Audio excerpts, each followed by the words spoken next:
A gear is a rotating machine part with teeth that smash with another gear to transmit torque.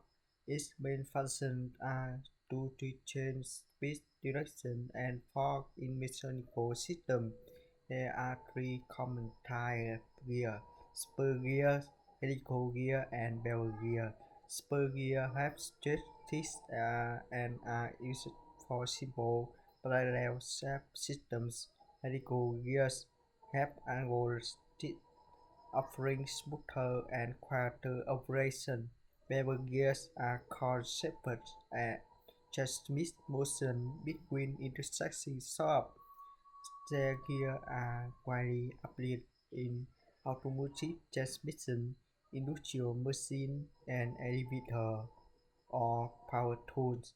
Each type has unique features suited to specific mechanical needs.